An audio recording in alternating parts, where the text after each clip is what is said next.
જે ચર્ચા શ્રી મહાપ્રભુજીનો તત્વ વિચાર એની ફિલોસોફી આપણે સમજવાની અત્યાર સુધીમાં કોશિશ કરી. તો અહીંયા પ્રશ્ન એ થાય કે જો બ્રહ્મ એ જગતની જ રચના હોય, પરમાત્મામાંથી જ જો જીવ ઉત્પન્ન થયેલો હોય, સગળા જીવો એમાંથી જ જો ઉત્પન્ન થયા હોય, તો આપણો અરસપરસનો વ્યવહાર હવે કેવો હોવો જોઈએ? આ પ્રશ્ન આપણે માટે ઊભો થાય. જો જે પુષ્ટિ વિચાર મેં રજૂ કર્યો આખો મહાપ્રભુજીનો, એનું અનુસંધાન હવે આપણે કરી શકવાની સ્થિતિમાં આવ્યા છે.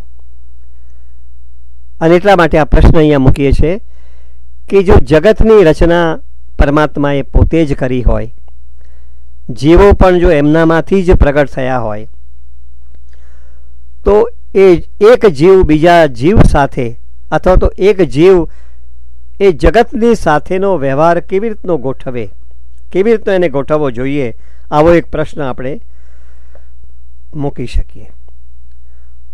પરમાત્મા આપણે કહ્યું તેમ જગતના કરતા હતા છે. એમની ઈચ્છા વિના એક પાન પણ હાલતું નથી.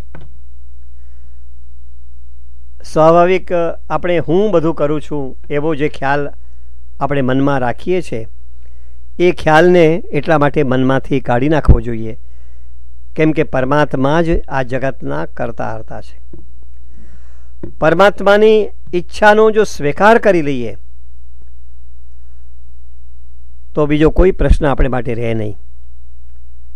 પરમાત્મા આપણી પાસે જે કોઈ કાર્ય કરાવે એ દીનતાના ભાવ સાથે આપણે કરવા જોઈએ. આપણે તો માત્ર પરમાત્માની ઈચ્છાને આધીન બનવાનો જ પ્રયત્ન કરવો જોઈએ.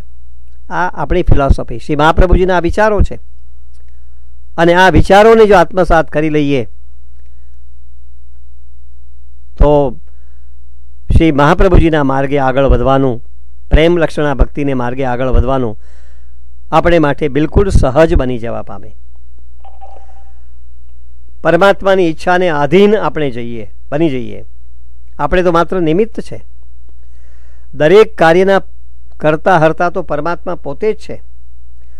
અને આવું જો આપણે સ્વીકારી લઈએ અને એ સ્વીકારવામાં તથ્ય પણ છે, તો પછી આપણને કોઈ ટેન્શન હોય ખરું? કોઈ સ્ટ્રેસ હોય, કોઈ ચિંતા હોઈ શકે? કોઈ સારું કાર્ય થાય તો આગળ પણ મેં સત્સંગમાં કહ્યું હતું તે પ્રમાણે તો માની લેવું કે પ્રભુની કૃપા છે. સફળ થયા તો માની લેવું કે પ્રભુની કૃપાથી મને સફળતા પ્રાપ્ત થઈ. પણ નિષ્ફળ બન્યા, કશું ધાર્યું ન બન્યું, તો આપણે માની લેવું કે પ્રભુની આવી ઈચ્છા છે. અને આવું જો માની લઈશું ને તો પછી આપણા હૃદયમાં ક્યારેય પણ કોઈ પણ પ્રકારનો ઉદ્વેગ થવા નહીં પામે. પરમાત્મા એમના આનંદ માટે જ જગત રૂપ થયા છે. અને આ રીતે જો આપણા મનની વિચારસરણીને વળાંક આપીશું તો આપણને મનમાં કોઈ ઉદ્વેગ, કોઈ ચિંતા થવા નહીં પામે. જગત એ પરમાત્માની ક્રીડાભૂમિ છે, રંગમંચ છે, સ્ટેજ છે. નાટકનું સ્ટેજ હોય ને એવું આ નાટકનું સ્ટેજ છે.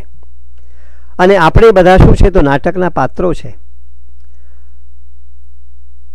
આપણને પરમાત્માએ અલગ અલગ રોલ આપી દે અહીંયા મોકલ્યા છે કે તમારે આ રોલ ભજવવાનો છે, તમારે માતાનો રોલ ભજવવાનો છે, તમારે પત્નીનો રોલ ભજવવાનો છે, તમારે બાળકનો રોલ ભજવવાનો છે, તમારે વેપારીનો રોલ ભજવવાનો છે.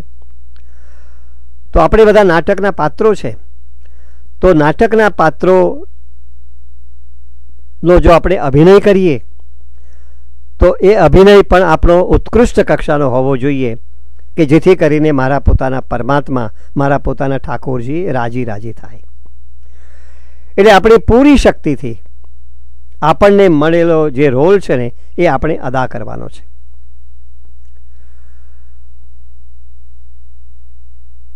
અલબત્ત જ્યારે નાટકમાં આ રોલ ભજવીએ ત્યારે આપણો જે મૂળ સ્વભાવ છે ને એ આપણે ભૂલી જવાનું નહીં.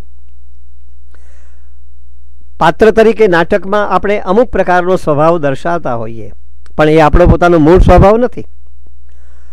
મૂળમાં તો આપણે બધા એક જ સ્વભાવના છે, એક જ પ્રકારના છે. માત્ર નાટકને માટે આપણને જુદો જુદો રોલ આપવામાં આવ્યો અને જુદા જુદા સ્વભાવને ધારણ કરવાનું કહેવામાં આવ્યું. આ દ્રષ્ટિથી જો આપણે વિચારી લઈશું અને આ દ્રષ્ટિથી જો આપણે જગતનો સ્વીકાર કરીશું તો પછી કોઈ એક વ્યક્તિ બીજી વ્યક્તિને માટે દ્વેષ કરશે ખરો? કોઈને માટે પછી એ દ્વેષ નહીં કરે. કોઈ અન્ય વ્યક્તિમાં પછી એને દોષનું દર્શન નહીં થાય. કોઈ જીવ સારો કે ખરાબ એવું આપણને ક્યારે લાગશે પણ નહીં. કેમ? કેમ કે જગતમાં જે કંઈ છે અને જે કંઈ થઈ રહ્યું છે એ બધું જ પરમાત્માની કૃતિ છે અને પરમાત્માની કૃતિ હોવાને કારણે એ બધું જ સુંદર લાગશે. મારો પડોશી હોય કે મારાથી 1 માઇલ કે જોજન દૂર રહેતો હોય પણ એમાં પણ હું ભગવાનનો અંશ જોઈશ, એમાં પણ મારા ઠાકોરજી બિરાજમાન છે એ પ્રકારની ભાવના રાખીશ. કેમ કે આખા જગતની જે સૃષ્ટિ છે ને એ પણ પરમાત્માએ જ રચી છે. એટલે આખું જગત જે છે ને એ સત્ય છે, એ શિવ છે, એ કલ્યાણમય છે, એ સુંદર છે. અને આવું જગત જો સુંદર હોય તો પછી જગત સાથેનો આપણો જે વ્યવહાર છે ને એ પણ કેવો હોવો જોઈએ? પોઝિટિવ હોવો જોઈએ, હકારાત્મક હોવો જોઈએ, એ નકારાત્મક ન હોવો જોઈએ. જગતની સામે પછી કોઈ ફરિયાદ ન હોય, ઠાકોરજીની સામે કદી કોઈ ફરિયાદ ન હોય, પછી ત્યાં કોઈ દ્વેષ ન હોય, કોઈ ઈર્ષા ન હોય, કોઈ દોષ દર્શન ન હોય, ત્યાં પછી કોઈ નિંદા ન હોય.